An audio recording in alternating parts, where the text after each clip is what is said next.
அனைவருக்கும் வணக்கம். ஓம் குருவே போற்றி. MGS அஸ்ட்ரோ டிவி பார்த்து கொண்டிருக்கும் ஜோதிட நண்பர்களுக்கும் ஜோதிட ஆய்வாளர்களுக்கும் எங்கள் ஆசிரியர் உயர் திரு விஜயனை அவர்களுக்கும் முதல்கண் வணக்கம். நம்ம ஜாதகம் பார்த்தீங்களா போர்டில் போட்டிருக்கோம். ஒரு ஜாதகம் நம்மக்கிட்ட வரப்பே பார்த்தீங்களா ஜாதகருடைய நிலைப்பாடு, அவர் தந்தையின் நிலைப்பாடு, அவர் பாட்டனாருடைய நிலைப்பாடு எப்படி இருக்கும் அப்படிங்கிறத நம்ம தெளிவாக சொல்லலாம். சுகர் நடியில் உங்களுக்கு திருமணம் இப்படி தான் நடந்திருக்கும், உங்கள் தந்தைக்கும் திருமணம் இப்படி தான் நடந்திருக்கும், உங்கள் பாட்டனாருக்கும் திருமணம் இப்படி தான் நடந்திருக்கும் அப்படிங்கிறத ரொம்ப தெளிவாக சொல்லலாம். நான் போர்டில் ஜாதகம் போட்டிருக்கேன், நான் ஒரு முறை வாசிக்கிறேன் பாருங்க. ஆண் ஜாதகம் சேலம் பிறந்த இடம் 22/10/1983 11:05 AM. லக்னம் தனுஷு லக்னம். சந்திரன் பார்த்தீங்களா மேஷத்துல, ரிஷபத்துல ராகு, சிம்மத்துல சுக்கிரன் செவ்வாய், கன்னியில புதன், துலாம்ல மாந்தி சனி பகவான் சூரிய பகவான், விருச்சிகத்துல கேது பகவானும் குரு பகவானும் இருக்காங்க. ராசியில் உள்ள கிரகம். நவாம்சத்துல கடக லக்னம், சிம்மத்துல ராகு, கன்னியில சுக்கிரன் புதன், துலாம்ல செவ்வாய், விருச்சிகத்துல சூரியன், தனுஷுல குரு பகவான், நம்மளுக்கு மகரத்துல பார்த்தீங்கன்னா சனி பகவான், கும்பத்துல கேது பகவானும் மாந்தியும், மிதுனத்துல சந்திரன். ராசியில் உள்ள கிரகம், நவாம்சத்துல உள்ள கிரகம். வயது பார்த்தீங்கன்னா இவருக்கு 43 நடக்கு. செவ்வாய் திசையில புதன் புத்தி நடக்குது ஜாதகருக்கு. செவ்வாய் திசையில புதன் புத்தி நடக்குது. ஜாதகரும் ஜாதகருடைய தந்தையும் நம்ம கிட்ட ஜாதகம் பார்க்க வந்திருந்தாங்க. ஜாதகருடைய தந்தையும் ஜாதகம் பார்க்க வந்திருந்தாங்க. ஜாதகருக்கு வயது திசா புத்தி எல்லாமே நம்ம கணிதம் போட்டுட்டு நம்ம அவருடைய நின்ற அமைப்புகள் எல்லாம் கிரகம் எல்லாம் என்னென்ன பலம் பெற்றிருக்குது, பலமும் சொன்னோம் பலவீனமும் சொன்னோம். ஜாதகத்துல என்ன பலமா இருக்கு அப்படிங்கிறத நம்ம பார்த்தீங்களா நம்மளுக்கு அரசு கிரகமான சூரியன் செவ்வாய் பார்த்தீங்களா சூரியன் செவ்வாய் நம்மளுக்கு குரு பார்த்தீங்களா நல்ல நிலையில இருக்காரு, அரசு உத்தியோகத்துல இருக்கும். இந்த ஜாதகம் ரயில்வே டிபார்ட்மெண்ட்ல வேலையில இருக்கிறாரு, அரசு துறையில இருக்கும் அப்படிங்கிறத நம்ம சொன்னோம். சரின்னு சொல்லிட்டு வாழ்க்கை முறை எப்படி இருக்கும் அப்படிங்கிறத நம்ம கிட்ட கேட்டாங்க. வாழ்க்கை முறை எப்படி இருக்கும் அப்படின்னா நாம சொன்னோம் ஜாதகர் ஐயா உங்களுக்கும் 3 திருமணம் நடந்திருக்கும். ஜாதகருடைய தந்தை சூரியன் அவருக்கும் 3 திருமணம் நடந்திருக்கும். உங்க பாட்டனார் ராகு அவருக்கும் பார்த்தீங்களா 2-3 திருமணம் நடந்திருக்குங்க ஐயா. இந்த திருமண வாழ்க்கையை பார்த்தீங்களா பாட்டனார் தந்தை உங்களுக்கு உங்க குடும்ப வழி வம்சாவளியிலேயே பார்த்தீங்களா திருமண வாழ்க்கை பார்த்தீங்களா உங்களுக்கு சிறப்பை கொடுக்கறது இல்லை. சொத்து பத்து சொந்த பந்தம் வேலை தொழில் எல்லாமே நிறைவா இருக்கும். குடும்பம் அப்படின்னு நடத்துறதுக்கு பார்த்தீங்களா குடும்பத்துல பார்த்தீங்களா பெண் இருந்து உங்க கூட குடும்பம் நடத்தாது. பிரச்சனை, ஒரு டைவர்ஸு இல்லைன்னா பிரிவினை, கல்யாணம் கழிச்சு ஒரு குழந்தை கலந்த பிறக்கும் அந்த அம்மா சண்டை போட்டுட்டு போயிடும், போனது அங்கேயே போய் இருந்துக்கும், திரும்ப கணவனோட சேர்ந்து குடும்பமா நடத்தாது. குடும்பஸ்தானத்துல உங்களுக்கு பிரச்சனைங்க ஐயா. உங்களுக்கு மட்டும் இல்ல, உங்க தகப்பனாருக்கும் இந்த பிரச்சனை இருக்கும், உங்க பாட்டனாருக்கும் இந்த பிரச்சனை இருக்கும் அப்படிங்கிறத நம்ம சொன்னோம். ஜாதகருடைய அப்பா சொன்னாரு, ஆமாமா எனக்கும் 3 கல்யாணம் பண்ணிட்டோம், அப்ப இருக்கிறது 3வது சம்சாரம் தான், எங்க அப்பனுக்கும் அப்படிதான் பண்ணணும், இவனுக்கும் முதல் பொண்ணு கல்யாணம் பண்ணணும், அது இருக்கலன்னு போயிடுச்சு, சரி நாங்க அப்புறம் முறையா டைவர்ஸ் வாங்கிட்டோம். 2வது பொண்ணு கல்யாணம் பண்ணோம், அது ஒரு குழந்தை பெத்துட்டு அது இருக்க மாட்டேன்னா எங்க அம்மாவுக்கு போயிடுச்சு. 3வது இப்ப ஒரு பொண்ணை கல்யாணம் பண்ணணும், அந்த பொண்ணும் பாத்தீங்களா எப்ப பார்த்தாலும் சண்டை சச்சரவாவே இருக்குது, இவனோட ஆசை அன்பா இருக்க மாட்டேங்குது, புனைந்து பண்ணிட்டு எங்க அப்பா வீட்டுக்கு போயிடுது. இப்படியேதான் நம்மளுக்கு குடும்பத்துல பிரச்சனையாவே இருக்குது. சரி ஜாதகம் எப்படி இருக்குன்னு பாக்கலான்னு வந்தோம் அப்படின்னு ஜாதகருடைய அப்பா சொன்னாரு. ஐயா இந்த ஜாதகத்துக்கு படைப்பு இப்படிதான், பண்டமண்டல் பாத்தீங்களா இப்படிதான், எத்தனை நீங்க திருமணம் செஞ்சாலும் இந்த அம்மா பாத்தீங்களா இந்த ஐயம் பாத்தீங்களா மனைவியோடு சேர்ந்து வாழ முடியாது, அப்படிதான் அமைப்பே இருக்குது அப்படின்னு நம்ம சொல்லிட்டோம் என்கிட்ட. சரி சொல்லிட்டு என்னன்ட்டு கேட்டுட்டு போயிட்டாரு. சரி இப்ப நம்ம ஜோதிட நண்பர்களுக்கு ஏன் ஜாதகருடைய தந்தை ஜாதகருடைய பாட்டன் இவங்க 3 பேருக்குமே 3 திருமணம் நடந்து குடும்ப வாழ்க்கை யாருக்குமே சிறப்பை இல்லை அப்படிங்கிறது நம்மளுக்கு விதிமுறை வேணும் இல்லையா. நம்ம ஜோதிட நண்பர்களுக்கு ஆய்வுக்கு எந்த விதிமுறையை வச்சு நம்ம சொன்னோம் அப்படிங்கிறத நம்ம ஜோதிட நண்பர்களுக்கு சொல்றோம் பாருங்க. லக்னம் லக்னம் வந்து பாத்தீங்கன்னா நம்மளுக்கு லக்ன புள்ளி நம்மளுக்கு கேது கால்ல இருக்குது. கேது லக்னத்துக்கு 12ல உச்சமா இருக்கு. லக்னாதிபதி நல்லா இருக்காரு. அப்ப ஆளுமை திறன் படைத்த மனிதர் தான். நல்ல உத்தியோகத்துல இருக்காரு. அரசு உத்தியோகத்துல இருக்காரு. நல்லா இருக்காரு. அது ஒன்றும் ரெண்டும் பலமா இருக்குது. சந்திரன் நின்றது வந்து பாத்தீங்கன்னா நம்மளுக்கு கேது காலில் தான் இருக்குது. அதுவும் கேது உச்சமா இருக்கிறதுனால மனசு, அறிவு, நல்ல புத்தி, இதெல்லாம் நல்ல ஒரு ஆளுமை திறன் படைத்த மனிதர். ரயில்வே டிபார்ட்மெண்ட்ல நல்ல போஸ்டிங்ல தான் இருக்காரு. லக்னம், லக்னாதிபதி, ராசி அதிபதி நின்ற நட்சத்திரம் உச்சம் 12ஆம் பாவத்துல இருக்கிறதுனால உச்சமா இருக்குது. அதெல்லாம் ஓகே, சரி. இப்ப இந்த வயதுக்கு திருமணம் நடக்கணும் இல்லையா? திருமணம் நடந்து முடிஞ்சு 43 வயசுங்கிறப்ப குழந்தை குட்டியோட இருந்தாதானே, குடும்பஸ்தரா இருந்தாதானே அந்த வாழ்க்கை முறை சிறப்பு. அப்படி பார்த்தோமா, இந்த லக்னத்துக்கு 7ஆம் அதிபதி புதன். இந்த லக்னத்துக்கு 7ஆம் அதிபதி புதன். அவர் 10ல இருக்காரு. தன்னுடைய மூலத்திரிகோண வீட்டுல ஆட்சி உச்சத்துடன் இருக்கிறாரு. அது வந்து பாத்தீங்கன்னா திருமணத்தை நடத்தி வச்சுச்சு. சரி, இப்ப 7ஆம் பாவம் நல்லா இருந்தா திருமணத்தை நடத்தி வைக்கும். ஆணும் பெண்ணும் சேர்ந்து குடும்பம் நடத்தி குடும்பத்தை அபிவிருத்தி செய்யற பாவம் 2ஆம் பாவம் தான். ஆணும் பெண்ணும், கணவன் மனைவி குழந்தைகள், ஆணோ பெண்ணோ குழந்தைகள் சேர்ந்து குடும்ப எண்ணிக்கையே உற்பத்தி பண்றது, அபிவிருத்தி பயின்ற பாவம் வந்து பாத்தீங்களா 2ஆம் பாவம் தான். அந்த 2ஆம் பாவம் நல்லா இருந்தா மட்டும்தான் கணவன் மனைவி சேர்ந்து ஆசை அன்பா இருந்து குழந்தை பெற்றுப்பாங்க, குழந்தைங்களை வளர்த்துவாங்க, குழந்தைங்களுக்கு படிக்க வைப்பாங்க, அதுங்களுக்கு திருமணம் செய்வாங்க, அதுங்க குழந்தை குட்டின்னு பெற்று பேரம் பேத்தின்னு வளர்ப்பாங்க. இதுக்கு வந்து 2ஆம் பாவம் நல்லா இருந்தா மட்டும்தான் இந்த பாக்கியம் கிடைக்கும். 2ஆம் பாவம் கெட்டுடுச்சுன்னா திருமணமே ஆனாலும் மனைவியோட சேர்ந்து வாழ்றதுங்கிறது ஒரு கடினமான ஒரு அமைப்பா வந்துடும். இந்த லக்னத்துக்கு பாருங்க, தனுசு லக்னம், 2ஆம் அதிபதி வந்து பாத்தீங்கன்னா சனி பகவான். 2ஆம் அதிபதி சனி பகவான் அவர் 11ல இருக்காரு. 2ஆம் அதிபதி சனி பகவான் அவர் 11ல இருக்காரு.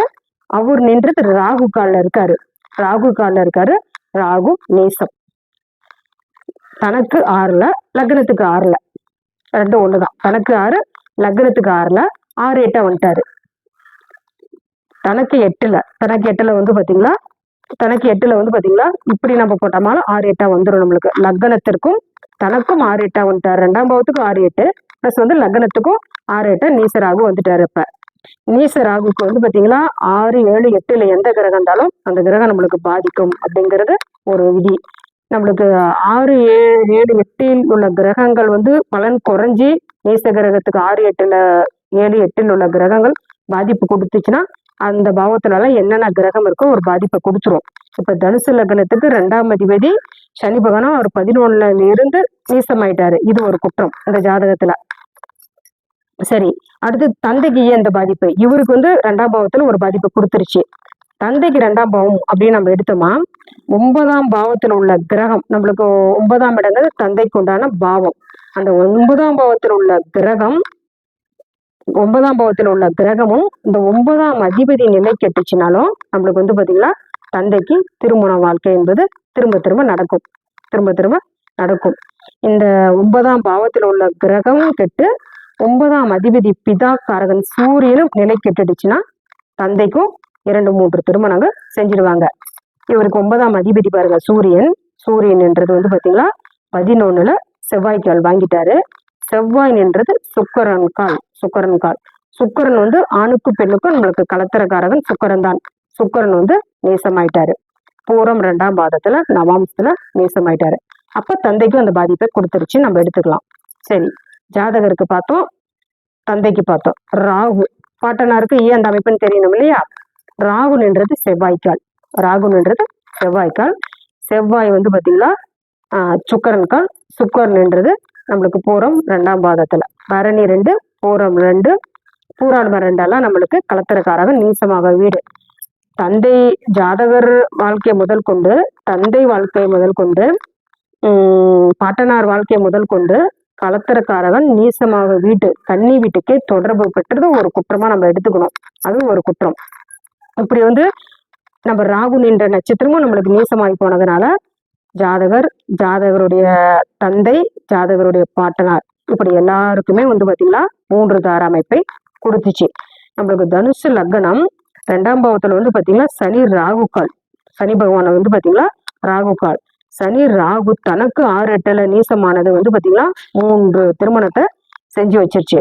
2ஆம் பாவத்துல வந்து பாத்தீங்கன்னா நம்மளுக்கு சூரியன் தொடர்பு. இப்ப 2ஆம் அதிபதி சனி பகவான். சனி பகவான் வந்து 11ல இருக்காரு. சூரியனும் 11ல தான் இருக்காரு. அந்த சூரியனுக்கும் அந்த ராகு தொடர்பு வந்துடும். சனி பகவான் என்றது ராகு கால், சூரியன் என்றது செவ்வாய்க்கு. செவ்வாய் திரும்ப வந்து பாத்தீங்கன்னா நம்மளுக்கு வந்து ராகுடைய கால தான், ராகு செவ்வாய் கால தான் இருக்கிறாரு. அப்ப 2ஆம் பாவத்துல இவருடைய பாட்டனாருக்கு ராகு, இவருக்கு எல்லாமே வந்து பாத்தீங்களா 2ஆம் பாவங்கிறது ஒரு பாதிப்பை கொடுத்துருச்சு. அப்ப 3 திருமணங்கள் செஞ்சுட்டாங்க. எந்த மனைவி இவரோட இருந்து வாழ மாட்டாங்க. பொதுவாகவே வந்து பாத்தீங்களாங்க சார், எந்த ஒரு ஜாதகத்திலையும் வந்து பாத்தீங்கன்னா 2ஆம் பாவத்துக்கு அஷ்டமாதிபதி தொடர்பு வரக்கூடாது. 2ஆம் பாவத்துக்கு அஷ்டமாதிபதி தொடர்பு வரக்கூடாது. நம்ம லக்ன வாரியா ஒவ்வொரு லக்னத்துக்கும் நம்ம பார்க்கலாம். இப்ப லக்னத்துக்கு வந்து 2ஆம் பாவத்துல அஷ்டமாதிபதி நட்சத்திரம் அப்படி நம்ம மேஷ லக்னத்துல இருந்து பார்க்கலாம். மேஷ லக்னத்துக்கு 2ஆம் பாவத்துல அஷ்டமாதிபதி நட்சத்திரத்துல இவருக்கு வந்து இப்ப 7ஆம் பாவம் தொடர்பு பெற்றதுனால குடும்பம் வந்து நிலைக்கல, பலதார அமைப்பு கொடுத்துருச்சு. இதுவே நம்மளுக்கு ஒரு புத்தர காரகனாகவும் இல்ல ஒரு 5ஆம் அதிபதியெல்லாம் 2ஆம் பாவத்துல இருந்து அஷ்டமாதிபதி தொடர்பு எல்லாம் இருந்துச்சுன்னா நம்மளுக்கு என்ன பாதிப்பை கொடுக்கும் அப்படிங்கிறத நம்ம 12 லக்னத்துக்கும் விரிவா பார்க்கலாம். மேஷ லக்னத்துக்கு 2ஆம் பாவத்துல வந்து பாத்தீங்களா மேஷ லக்னத்துக்கு அஷ்டமாதிபதி செவ்வாய் வருவாரு. ரிஷபத்துல வந்து பாத்தீங்கன்னா அந்த அஷ்டமாதிபதி நட்சத்திரமான மிருகசீரிசம் 1, 2 பாதங்கள் இருக்கு. இந்த 1, 2 பாதங்கள்ல மேஷ லக்னத்துக்கு 5ஆம் அதிபதி சூரியன் இருந்தாலும் சரி, நம்மளுக்கு பொதுவான புத்திரக்காரகன் குரு இருந்தாலும் சரி, இவர்கள் 2 பேருமே செவ்வாயுடைய 1, 2 பாதங்கள்ல தொடர்பு வந்துச்சுன்னா குழந்தை வந்து பாத்தீங்கன்னா கரு உற்பத்தி ஆகும். கரு உற்பத்தி ஆகி ஒரு 2, 3 மாதங்கள்ல வந்து பாத்தீங்கன்னா கரு சிதைவு கொடுத்துரும். இல்லைன்னா குழந்தை வந்து பாத்தீங்கன்னா இறந்தே பிறக்கிறது, அல்லது எடை குறைவா வளர்ச்சி கம்மியா அப்படி குழந்தை பிறக்கும். இல்லைன்னா வந்து பாத்தீங்கன்னா குழந்தை வந்து பிறந்துரும், மனநல பாதிப்போட ஒரு குழந்தை பிறந்துரும். 8ஆம் அதிபதி காலங்கிறப்ப அது ஒரு உச்சம், உடல் அங்கத்துல ஏதாவது ஒரு ஊன குறைபாடோட குழந்தை பிறக்கும். இப்படி ஒவ்வொரு லக்னத்துக்குமே நம்ம பாதிப்பு இருக்கா அப்படிங்கிறத நம்ம பார்த்துக்கணும். அந்த 8ஆம் இடங்கிறது ஒரு பாதிப்பை நம்மளுக்கு கொடுத்துரும். அடுத்தது வந்து பாத்தீங்கன்னா நம்ம ரிஷப லக்னத்திற்கு 2ஆம் பாவத்துல வந்து பாத்தீங்கன்னா ரிஷப லக்னத்திற்கு 2ஆம் அதிபதி புதனுக்கு வந்து பாத்தீங்கன்னா அஷ்டமாதிபதி தொடர்பு வருதா 2ஆம் பாவத்துக்கு அப்படின்னு பார்த்தோமா, குருவுடைய 3 பாதங்கள் அதுல இருக்கு. புனர்பூசம் 1, 2, 3 இந்த 3 பாதத்துல இந்த லக்னத்துக்கு 5ஆம் அதிபதி புதன் இருந்தாலும் சரி, பொதுவாக புத்திரக்காரகன் குரு இருந்தாலும் சரி, இதே மாதிரி நம்ம சொன்ன மாதிரி அந்த 5ஆம் பாவத்துல குழந்தை இறந்து பிறக்கிறது, குழந்தை வந்து குறை மாசத்துல பிறக்கிறது, அல்லது அங்கத்தில் ஏதாவது ஒரு ஊனத்தோட குழந்தை பிறந்துரும். இந்த அஷ்டமாதிபதி தொடர்பு இல்லாம நம்ம பார்த்துக்கணும். அடுத்தது மிதுன லக்னத்திற்கு 2ஆம் பாவத்துக்கு குடும்பஸ்தானம். 2ஆம் பாவத்தை நம்ம சொல்றது வந்து பாத்தீங்கன்னா குடும்பஸ்தானம். அப்பா அம்மா குழந்தைங்கன்னு பெற்றுக்கிட்டாதான் அது குடும்ப அபிவிருத்தி ஆகும். அப்ப அந்த பாவத்துக்கு அஷ்டமாதிபதி தொடர்பு வந்தா என்னென்ன பாதிப்பை கொடுக்கும் அப்படின்னா, மிதுன லக்னத்திற்கு 2ஆம் இடம் வந்து பாத்தீங்கன்னா நம்மளுக்கு கடகமா வரும். கடகத்துல அஷ்டமாதிபதி நட்சத்திரம் இருக்கா அப்படின்னா சனி பகவானுடைய 4 பாதம் அதுல இருக்கும். பூசம் 1, 2, 3 4 பாதங்களும் அதுல இருக்கிறப்ப அந்த குடும்ப ஸ்தானத்தை ஒரு பாதிப்பை கொடுக்கும். குடும்ப எண்ணிக்கை குறைக்கும். அல்லது குரு நம்மளுக்கு குழந்தைங்களா பிறந்தாதான் குடும்பம், அந்த ஒரு பாதிப்பை கொடுத்துரும். அடுத்தது வந்து பாத்தீங்கன்னா கடக லக்னத்துக்கு அஷ்டமாதிபதி நட்சத்திரம் வருதா அப்படின்னா கடக லக்னத்துல சனி பகவானுடைய நட்சத்திரம் அங்க இல்ல, வராது. அடுத்தது வந்து பாத்தீங்கன்னா சிம்ம லக்னத்துக்கு அஷ்டமாதிபதி நட்சத்திரம் குருவுடைய நட்சத்திரம் இருக்கா அப்படின்னா இல்ல. அடுத்தது வந்து பாத்தீங்கன்னா கன்னி லக்னத்துக்கு 2ஆம் பாவத்துல வந்து பாத்தீங்கன்னா அஷ்டமாதிபதி நட்சத்திரம் இருக்கா அப்படின்னா கன்னி லக்னத்துக்கு 8ஆம் அதிபதி செவ்வாயுடைய 2 பாதங்கள் இருக்கும். செவ்வாயுடைய சித்திரையுடைய 2 பாதங்கள் அதுல இருக்கும். இந்த 2 பாதங்கள்ல கன்னி லக்னத்துக்கு 5ஆம் அதிபதியான சனி பகவான் இருந்தாலும் சரி, பொதுவான புத்திரக்காரகன் குரு இருந்தாலும் சரி, குழந்தைகளுக்கு ஒரு பாதிப்பை கொடுக்கும் அப்படின்னு நம்ம எடுத்து சொல்லிடலாம். அடுத்தது துலாம் லக்னத்துக்கு அஷ்டமாதிபதி தொடர்பு வருதா? துலாம் லக்னத்துக்கு 2ஆம் பாவத்துல சுக்கிரனுடைய நட்சத்திரம் இருக்கா அப்படின்னா இல்ல. துலாம் லக்னத்துக்கு நம்மளுக்கு அஷ்டமாதிபதி தொடர்பு வராது. அடுத்தது விருச்சக லக்னம். விருச்சிக லக்னத்துக்கு 2ஆம் அதிபதி வந்து பாத்தீங்கன்னா குருவா வருவாரு. குருவுக்கு நம்மளுக்கு வந்து அஷ்டமாதிபதி தொடர்பு வருதா அப்படின்னா புதனுடைய நட்சத்திரம் அங்க இல்லை. அங்க விருச்சிகத்துக்கும் நம்மளுக்கு வந்து பாத்தீங்கன்னா துலாமுக்கும் விருச்சிகத்துக்கும் அஷ்டமாதி தொடர்பு வராது. அடுத்தது தனுஷு லக்னம். தனுஷு லக்னத்துக்கு 2ஆம் அதிபதி வந்து பாத்தீங்கன்னா சனி பகவான். தனுசு லக்னத்துக்கு அஷ்டமாதிபதி வந்து பாத்தீங்கன்னா சந்திரனா வருவாரு. அந்த சந்திரனுடைய நட்சத்திரம் 2ஆம் பாவத்துல தொடர்புல இருக்கா அப்படின்னமா திருவோணத்துடைய 3 பாதம் அதில் 4 பாதமும் இருக்கும். 4 பாதமும் முழு நட்சத்திரமா திருவோண நட்சத்திரம் இருக்கும். அப்ப அந்த திருவோண நட்சத்திரத்துல 4 பாதத்துல 1 பாதம் இருந்தாலும் சரி, 2ஆம் பாதம் 3ஆம் பாதம் 4 பாதங்களில் இருந்தாலும் அந்த லக்னத்துக்கு 5ஆம் அதிபதியான நம்மளுக்கு செவ்வாய் இருந்தாலும் சரி, பொதுவான புத்திரக்காரகன் குரு இருந்தாலும் சரி, நம்மளுக்கு குழந்தை ஸ்தானத்துல ஒரு பாதிப்பை கொடுத்துரும் அப்படின்னு நம்ம எடுக்கலாம். அடுத்தது மகர லக்னம். மகர லக்னத்துக்கு அஷ்டமாதிபதி தொடர்பு வருமா அப்படின்னா வராது. மகர லக்னத்துக்கு வராது. அடுத்தது கும்ப லக்னம். கும்ப லக்னத்துக்கு 2ஆம் இடம் வந்து பாத்தீங்களா நம்மளுக்கு மீனம். மீனத்துல வந்து பாத்தீங்களா அஷ்டமாதிபதி நட்சத்திரம் இருக்கா அப்படின்னா ரேவதியுடைய 4 பாதம் அதுல இருக்கும். புதன் பகவானுடைய நட்சத்திரம் ரேவதியுடைய 4 பாதமும் இருக்கும். அந்த 4 பாதத்துக்குமே பொதுவான புத்திரக்காரகன் இருந்தாலும் சரி, நம்மளுக்கு 5ஆம் அதிபதி அந்த தொடர்பு வந்தாலும் சரி, நம்மளுக்கு வந்து பாத்தீங்கன்னா புத்திரஸ்தானத்துல ஒரு பாதிப்பை கொடுத்துரும். அடுத்தது மீன லக்னம். மீன லக்னத்துக்கு அஷ்டமாதிபதி வந்து பாத்தீங்கன்னா நம்மளுக்கு 2ஆம் இடத்துல அஷ்டமாதிபதி தொடர்பு வருதா அப்படின்னா அஷ்டமாதிபதி வந்து பாத்தீங்கன்னா சுக்கிரனா வருவாரு. பரணியுடைய 4 பாதமும் அதுல இருக்கும். பரணி 1, 2, 3, 4 பாதமும் முழு நட்சத்திரமா சுக்கிரனுடைய நட்சத்திரம் இருக்கும் அங்க.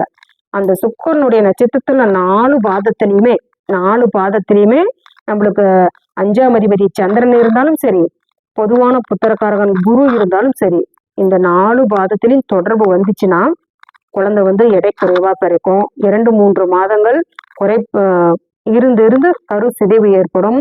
இல்லைன்னா எடை குறைவா பிறக்கும். மனநல பாதிப்பு இருக்கும்.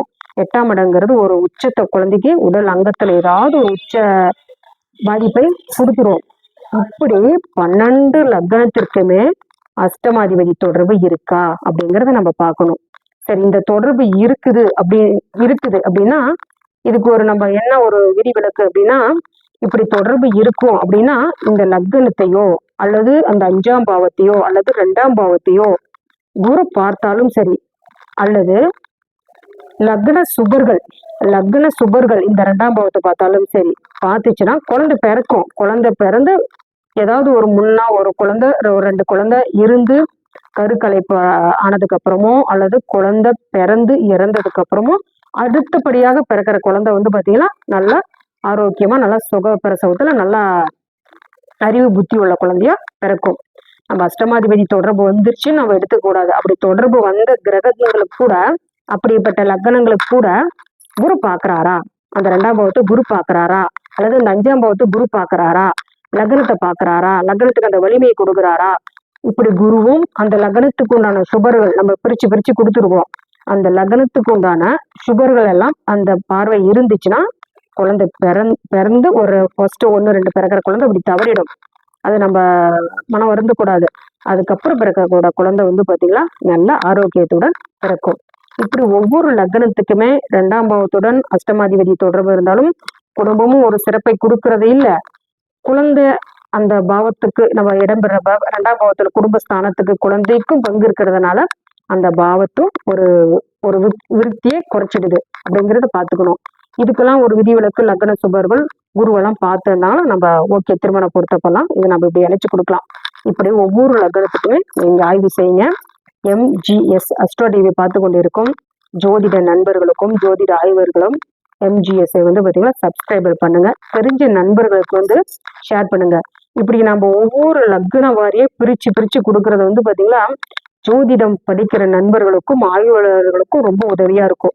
அவங்களே கமெண்ட்ஸ்ல கேக்குறாங்க, 5ஆம் பாவத்தை பத்தி போடுங்க மேடம், புத்திரஸ்தான குரு பத்தி போடுங்க, ஏன் காதல் திருமணம் ஆணுக்கோ பெண்ணுக்கோ ஏன் காதல் திருமண தொடர்பு வருது, அதுக்கு என்னென்ன பாவக தொடர்பு, என்னென்ன கிரக இணைவு தொடர்பு, இதெல்லாம் ஒவ்வொரு வீடியோ போடுங்க அப்படின்ட்டு நம்மளுக்கு தனிப்பட்ட முறையிலும் ஃபோன் பண்ணுவாங்க, கமெண்ட்ஸ்லும் போட்டுட்டு இருப்பாங்க. இப்படி நம்ம சொல்ற விதிமுறை எல்லாமே படிக்கிற மாணவர்களுக்கு வந்து பாத்தீங்கன்னா ரொம்ப பேரு உதவியா இருக்கும் அப்படின்னு சொல்லிக்கிட்டு MGS-ஐ வந்து சப்ஸ்கிரைபர் பண்ணுங்க. நன்றி, வணக்கம்.